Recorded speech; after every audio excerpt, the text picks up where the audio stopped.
Bien-aimés dans le Seigneur, Shalom, ici le vôtre, le pasteur Georges Lubamba. Nous vous accueillons encore une fois dans notre plateforme LBC TV, Voice of Hope. Ici, toujours comme d'habitude, nous partageons des émissions purement chrétiennes et nous savons toujours par la grâce de Dieu, on sera béni richement et nous savons toujours que le Seigneur nous fera énormément du bien. Encore une fois, nous sommes toujours là, enfants, de développer un thème tellement profond, tellement puissant. Et par la grâce de Dieu, le Seigneur ne cesse pas toujours de nous faire du bien. Alors la fois passée, on a pu développer notre thématique qui est intitulée « Mon parcours dans les ministères ». Et par là, je puis apporter notre sous-thème que je développe tout ce temps qui vient de se passer. Notre sous-thème qui est intitulé « L'école du désert », une étape incontournable dans le parcours ministériel. Laisse-moi dire toujours à quelqu'un qui est appelé au ministère, à chaque fois tu es conscient de votre ministère, à chaque fois tu es conscient de votre appel, que tu sais que Dieu t'a appelé.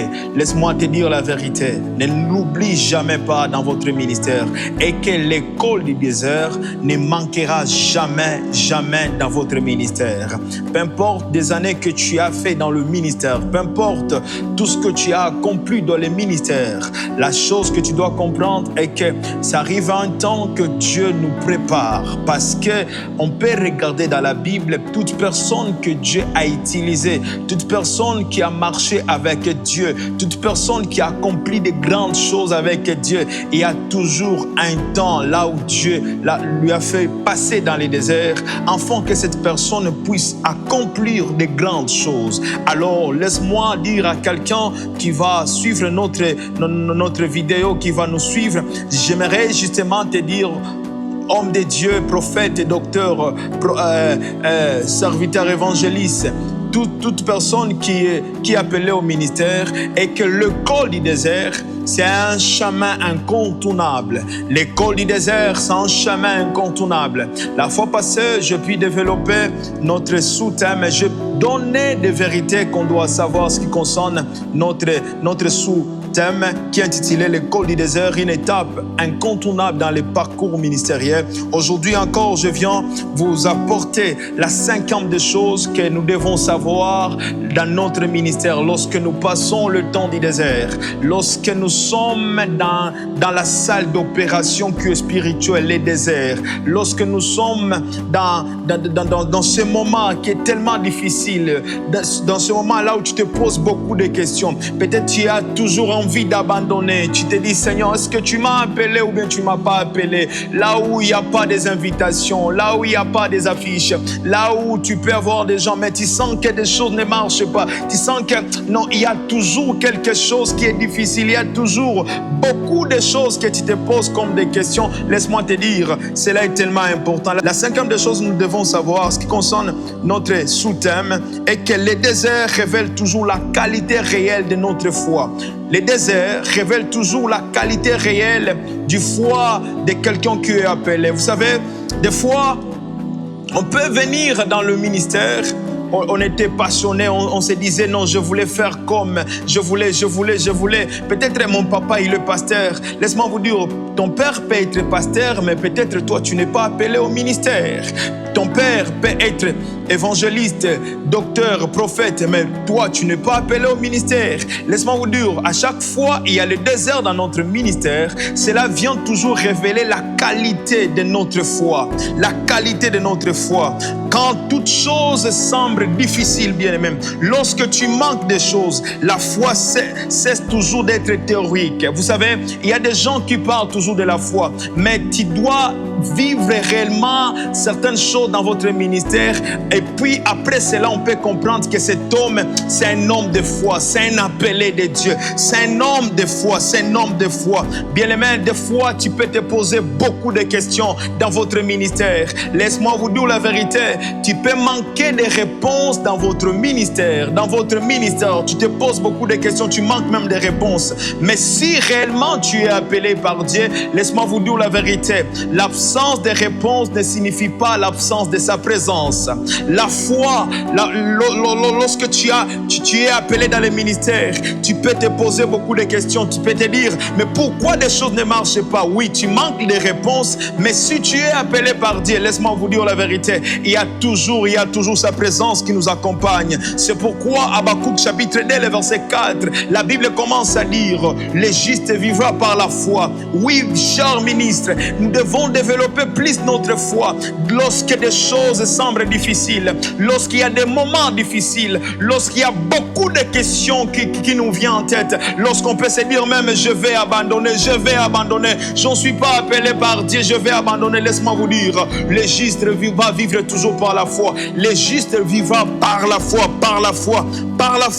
parce que la foi authentique ne regarde pas justement des circonstances, des situations qui sont autour de lui. La foi qui est authentique regarde toujours à la promesse qui est libérée dans le ministère, dans l'appel. Oui, lorsque l'Éternel t'avait appelé, quelle est la promesse qu'il t'a donnée? Lorsqu'il t'a appelé, quelle est la parole qu'il t'a confiée? Quel est le message qu'il t'a donné? Oui, si il t'a appelé, il y a toujours une promesse qui accompagne votre ministère. Alors, peu importe les déserts, peu importe les moments difficiles, il y a toujours ta foi qui doit comprendre quelque chose, que ma foi, je ne peux pas regarder à des choses qui sont autour de moi, des choses qui sont sombres. Je dois toujours fixer mes yeux à la promesse que Dieu m'a donnée lorsqu'il m'a appelé. C'est pourquoi lorsque nous regardons l'homme d'Abraham, je suis dans Hébreux chapitre 11, le verset 8, la Bible déclare qu'Abraham quitta son pays sans pour autant savoir là où il pouvait aller. Oh, Abraham, il a pu manquer la destination. Abraham n'avait pas un plan, mais il savait toujours que je vais focaliser ma foi à la promesse. Oui, à la promesse qu'il m'a confiée. Parce que dans Genèse chapitre 11, la Bible commence à dire que je rendrai ton nom grand. Quitte la maison de ton père, quitte cette patrie, je vais rendre ton nom grand. Oui, Abraham avait saisi cette parole afin de marcher avec l'Éternel. Il y a quelque chose que Dieu m'avait confié. Oh, bien-aimé dans le Seigneur, la foi qui est authentique ne regarde pas des choses qui l'entourent. Ne regarde pas des choses qui sont compliquées. Regarde toujours à la parole qui a été libérée. Regarde toujours à la parole qui a été libérée. Qui a été libérée. C'est pourquoi même lorsque nous venons dans la Bible, les enfants d'Israël, je suis dans Exode chapitre 16, les enfants d'Israël, lorsqu'ils manquaient la manne, ils commençaient à murmurer, ils commençaient à déranger Moïse. Tu dois comprendre que leur foi dans le désert dépendait de la provision et non de sa présence. Oh mon Dieu, leur foi dans le désert ne dépend pas de Dieu, ça dépend justement de la provision, de la manne. Lorsqu'il y a la manne, ils sont toujours calmes, mais lorsque la manne manque, ils commencent à murmurer, ils commencent à déranger Moïse, ils commencent à faire des bruits. Bien-aimé dans le Seigneur, est-ce que ta foi dépend de ce que tu as dans le ministère, ou bien ta foi dépend justement de la présence de celui qui t'a appelé dans le ministère? J'aimerais dire à quelqu'un, à chaque fois il y a les déserts. Les déserts viennent toujours révéler la qualité de notre foi. Les déserts viennent toujours travailler la qualité de notre foi,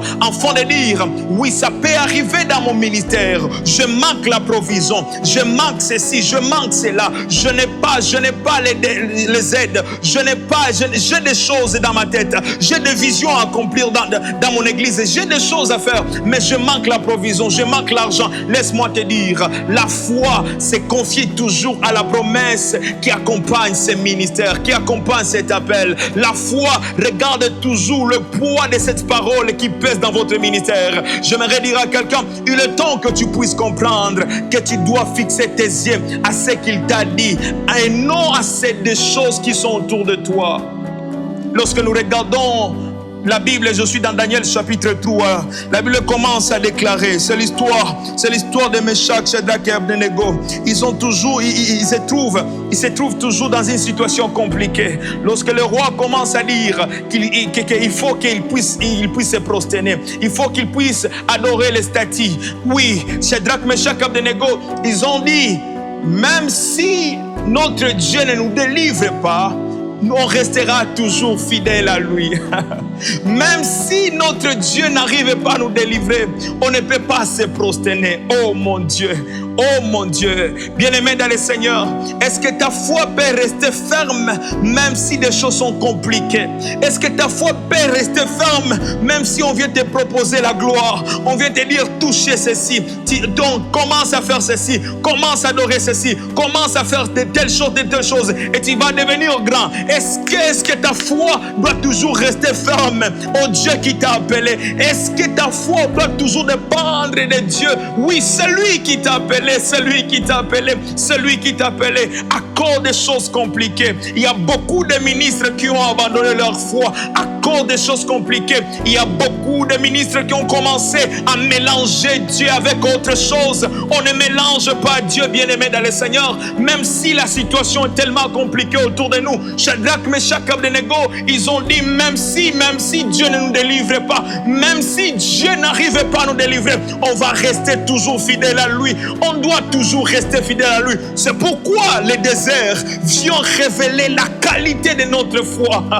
Le désert vient révéler cela. Le désert vient révéler, est-ce que celui-ci, il est appelé par Dieu? Est-ce que celui-ci, sa foi est focalisée à Dieu? Sa foi est fondée à Dieu ou bien autre chose?